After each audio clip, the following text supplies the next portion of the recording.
Hello বন্ধুরা, welcome back to my channel সাথীরাত্রি blogs. তোমরা সবাই কেমন আছো? আশা করি ভগবানের আশীর্বাদে তোমরা সবাই খুব ভালো আছো, আর আমিও খুব খুব খুব ভালো আছি। আজ তোমাদের সামনে নিয়ে চলে এলাম একটা সারাদিনের পুরো কি করছি না করছি সেরকম একটা ভিডিও। তাহলে তোমরা পুরো ভিডিওটা কন্টিনিউ করতে থাকো, আশা করি তোমাদের খুব ভালো লাগবে। যাই হোক, আমি সারাদিন কি করছি না করছি পুরোটাই তোমাদের সামনে তুলে ধরবো। সকালবেলায় উঠেই চলে গিয়েছি মেসে, ব্রাশ করার পরেই, কারণ আজকে মেসে সকালবেলায় দিয়েছিল ভেজ পোলাও আর তার সাথে আচার। যেহেতু আমাদের ওয়ার্ডেন আন্টি এখনও এসে পৌঁছাননি, তার জন্যই আমি মেস থেকে খাবারটা নিয়ে চলে এলাম, না হলে তো মেস থেকে খাবার আনার পারমিশন নেই। সকালবেলায় উঠেই ওই পোলাও আর আচার খাওয়া যায় না, তাই ভাবলাম একটু পরে খেলে হয়তো খেতে পারবো। আর দেখো, এখনও পর্যন্ত আমাদের রুমের কিন্তু তেমন কেউই ওঠেনি, এখন সকলেই ঘুমাচ্ছে। আর আমার আবার যেহেতু একবার ঘুম থেকে উঠে গেলে আর ঘুম আসে না, তাই আমি আর একবার ঘুম থেকে উঠে গেলে আর ঘুমোতে যাইও না। তাই আমাদের ফ্লোরে একটা চেয়ার আছে, ওই চেয়ারের উপরে বসে আমি আমার যদি কিছু এডিটের কাজ থাকে তাহলে এডিট করি বা ফোন দেখি, যতক্ষণ না পর্যন্ত আমার বন্ধুরা সবাই উঠছে ততক্ষণ পর্যন্ত আমি বাইরে ওখানে এরকমভাবে সময়টা কাটাই। তারপর হঠাৎ করে আবার বান্ধবীকে, মানে আমাদের অপরাজিতাকে কলেজ থেকে ডাকে যে তোমার অ্যাসাইনমেন্টগুলো নিয়ে আসো কলেজে। তার জন্য আমরা কলেজে চলে গিয়েছিলাম ওই অ্যাসাইনমেন্টগুলো একবার চেক করানোর জন্য। তারপরে ওই অ্যাসাইনমেন্টগুলো চেক করে আবার ফিরে চলে এলাম। কলেজ থেকে এসে সোজা স্নান করে নিলাম। স্নান করে জামা কাপড়গুলো মেলার জন্য ছাদে চলে গিয়েছিলাম, কারণ জামা কাপড়গুলো এখন মেলে না এলে আবার খাবার টাইম হয়ে যাচ্ছে। যাই হোক, এখন খাবার খেয়ে চলে এলাম, তারপরে একটু রেস্টও করে নিলাম। এরপর তোমাদের সামনে আসছি সম্পূর্ণ রেডি হয়ে। আমি এখন সম্পূর্ণ রেডি হয়ে গিয়েছি। আজ যেহেতু আমাদের আউটিং, তাই আমরা আউটিংয়ে বেরোবো। আর এইদিকে আমার সাথে আমার দুই বান্ধবী আছে, একটা হলো রিনা, তারপরটা হলো অপরাজিতা। আজ আমার আর অপরাজিতার জামার কালারটা পুরো সেম সেম হয়ে গিয়েছে। আর এখন আমরা রাস্তায়ও বেরিয়ে পড়লাম। কোথায় যাব ঠিকঠাক জানি না, কারণ এখন আমরা কিছুই ঠিক করে বেরোইনি। তবে ব্যাঙ্গালোরে তো আর ঘোরার জায়গার অভাব নেই, তাই বেরিয়ে পড়লাম। আমরা এই দুই বান্ধবীতে বেরিয়েছি, সেখানে কিছু স্ট্রিট ফুড খাবো না, এটা তো হতেই পারে না, তাই নিয়ে নিয়েছিলাম একটা করে দই কচুরি। এই দই কচুরিটা খেতেও দারুণ সুন্দর ছিল, আর দেখতেও দেখো কতটা ডিলিশিয়াস লাগছে, আর খেতেও দারুণ ছিল। মনে হচ্ছিল যেন ওয়েস্ট বেঙ্গলের স্বাদটা ফিরে পেলাম। আর এরপরে আমাদের নেওয়া ছিল পেঁয়াজ, তাই পেঁয়াজটা নিয়ে নিলাম। পেঁয়াজটা নিয়ে এখন ওজন করিয়ে বেরিয়ে পড়লাম। এবার যাব একটু রয়্যাল কটনে, মানে আমাদের পাড়ার সামনে একটা দোকান আছে, তার নাম রয়্যাল কটন। এখানে খুব ভালো ভালো জামা কাপড় পাওয়া যায়। এখান থেকে আমার একটা জিনিস নেওয়ার ছিল, তো সেই জিনিসটা যাই হোক চয়েস করে নিয়ে নিলাম। এখন আমি হোস্টেলে ফিরে তোমাদেরকে দেখাবো।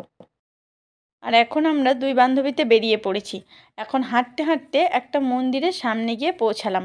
এই মন্দিরটা আমাদের হোস্টেল থেকে খুব একটা দূরে না, কিন্তু আমার এই 3 বছরের মধ্যে একদিনও আসা হয়ে ওঠেনি।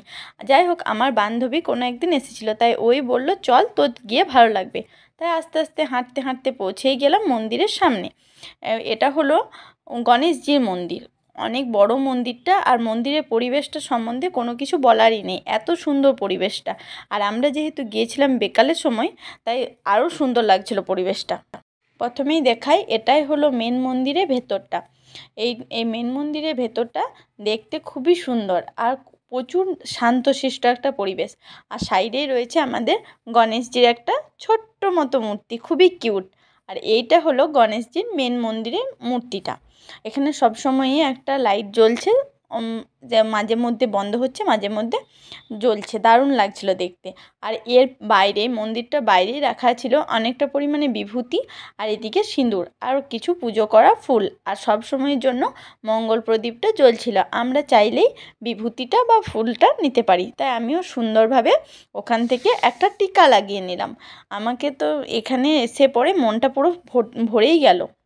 চলো এবার আমি তোমাদেরকে মন্দিরের বাইরেটা একটু ঘুরে দেখাই, কত সুন্দর মন্দিরটা। এটা হলো মন্দিরের বাইরের সামনে দিকটা। এখানে বেরিয়েই একটা বড় বটগাছ রয়েছে, আর তার নিচেই রয়েছে মনসা ঠাকুরের মন্দির। দেখো তোমাদেরকে একটু সামনে থেকে দেখাই, তোমরাও তাহলে বুঝতে পারবে।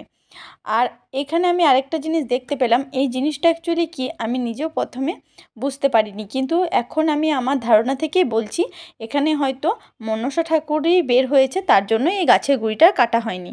আর দেখো আমি তোমাদেরকে পুরো পরিবেশটা একবার ঘুরিয়ে দেখাই। এটা হলো মন্দিরের পেছনের দিকটা, আর এখানে একটা রান্না বান্না করার জন্য, মন্দিরে ভোগ রান্না করার জন্য ঘরও রয়েছে।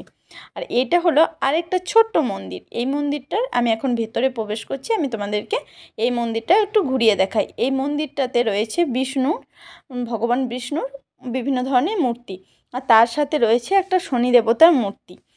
এই বিভিন্ন মূর্তিগুলো কালো পাথরেরই তৈরি, শুধু শনি দেবতার মূর্তিটাই মনে হলো আলাদা কিছু দিয়ে তৈরি, যেমন আমাদের ওই মন্দিরে গণেশ ঠাকুরের মূর্তিটা ছিল। আর এরপরে দেখো মন্দিরটা একবার তোমাদেরকে পুরোটা দেখিয়ে দিচ্ছি। এটা হলো মন্দিরের সামনের দিকটা। অনেকক্ষণ ঘোরাঘুরি করলাম, এবার মন্দির থেকে বেরিয়ে পড়লাম। মন্দির থেকে বেরোনোর পরে হাঁটতে হাঁটতে প্রায় পৌঁছে গেছি হোস্টেলের সামনে। হোস্টেলে একটা বান্ধবীর আজকে বাইরে মানে পার্কে বার্থডে সেলিব্রেশন হয়েছিল, তাই সে ওখান থেকে আমাদের জন্য কেকটা নিয়ে এসেছিলো, সেখান থেকে আমরা কেক খেলাম। আর এখন যেহেতু রান্না বান্নার খাওয়া দাওয়া ছাড়া আমাদের অন্য কিছু কাজ নেই, তাই এখন রান্না বান্নার প্রিপারেশান চলছে। এদিকে লঙ্কা কুচি, পেঁয়াজ কুচি, আলু কুচি, আর এদিকে ডিমটা নিয়ে নেওয়া হয়েছে। আর এখন ডিমগুলোকে ভালো করে লাল লাল করে ভেজে তুলে নেওয়া হচ্ছে। তারপরে মশলাটা কষানো হলো সুন্দরভাবে, আর এখন আমাদের তৈরি হয়ে গেল সুন্দর লাল লাল ডিমের ঝোল। কারণ আমাদের তো এমনিতেই সময় এখন অনেক, তাই আমরা এখন টুকটাক ভালো মন্দ রান্না করে খাই।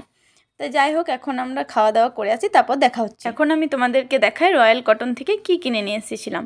রয়্যাল কটন থেকে অ্যাকচুয়ালি আমি তেমন কিছুই কেনাকাটা করিনি, শুধু একটা স্কার্ফ কিনেছিলাম, যেহেতু স্কার্ফটা আমার খুবই ভালো লাগছিল। এখন আমি তোমাদেরকে আরেকটা জিনিস দেখাবো, আমার বেডের অবস্থাটা কেমন বেহাল হয়ে আছে। মানে যতগুলো যা পড়েছি সবগুলো আমি এসে বেডের সামনে রেখে দিয়েছি। এখন আমি বেডটাকে সুন্দরভাবে গুছিয়ে নেব।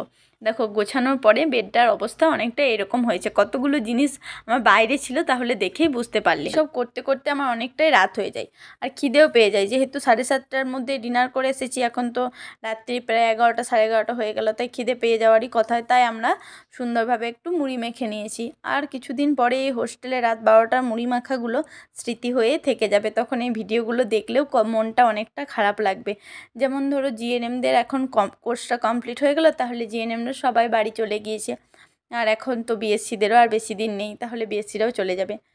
যাই হোক, এখন আমি রাত্রিবেলায় ফ্রেশ হয়ে গিয়েছি, এবার শুয়ে পড়বো। এখনকার মতো গুড নাইট বন্ধুরা। ভালো লাগলে লাইক কমেন্ট করতে ভুলো না।